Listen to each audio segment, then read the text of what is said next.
Oh, that smells so good. This is a Carolina cherry. And we got Dennis Swartzel with us. He's from Horticulture Consultants. And Dan, we're going to talk about feeding trees. We really haven't talked much about that other than just alluded to it. But here's a tree in bloom, and when actually should we be fertilizing our trees?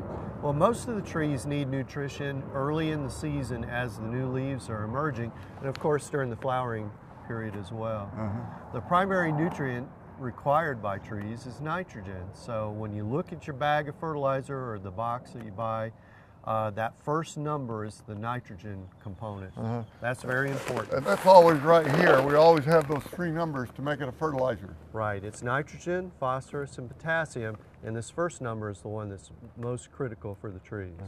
So if I want something to grow, on goes the Nitrogen. If I want the roots to grow, on goes the Phosphorus. If I want to put quality in the plant, goes the Potassium. That's an easy way to remember it. That's right. Now, the big thing is where do we put it? Well, you want to put the fertilizer where it's most available to the plant. That's out to the drip line, into the trunk. So that whole area underneath the tree needs to be fertilized. What if we're only watering the base of the tree, right at the base of the tree? Well, then you might want to go to a water-soluble fertilizer, and that lets you put more fertilizer into a smaller area. Same holds true if you got a sidewalk or a driveway close to the tree. You can't really get the whole root area fertilized. I was hoping you were going to say they need to spread the watering system out. Well, that would be nice if we could do that. Okay, now you go put the fertilizer down.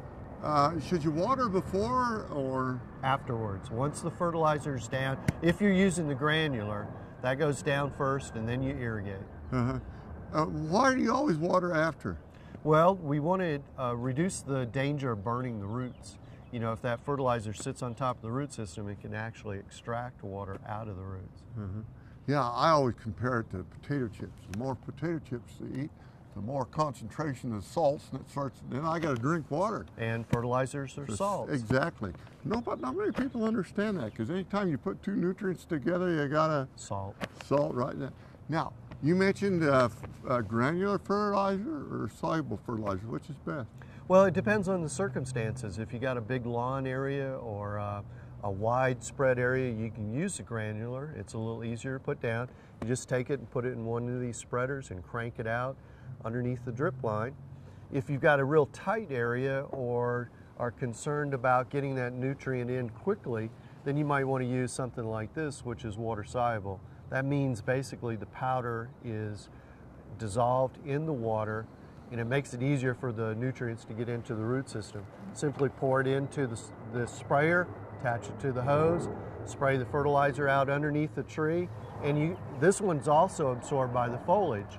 So you can actually spray it on the leaves and get some nutrients in that way as well. Just one last thing, Dan. What if I got something like mesquites, palo verdes that produce a lot of pods? Would I have to fertilize them? Probably not. For one thing, they're desert plants, so they don't need a lot of nutrition. Second thing is they're legumes, and as you know, a bean-producing plant actually can fix its own nitrogen out of the atmosphere. They have their own built-in fertilizer system. I forgot one last thing, Dan. If I'm strictly organic, what could I use? Well, you can use any of the products like blood meal, cottonseed meal, even manure. That's all organic. But you need to water it in, folks. Absolutely. And that's the key, folks. Get it on right now. Next year, maybe a little earlier, but we need to put it in so we get the good growth as we go into the heat of the summer, because that's when it needs it most. Absolutely. Needs the strength before the heat. Thanks so much, Dan. You're welcome. Dan Swartzel from Horticulture Consultants, one of the best around.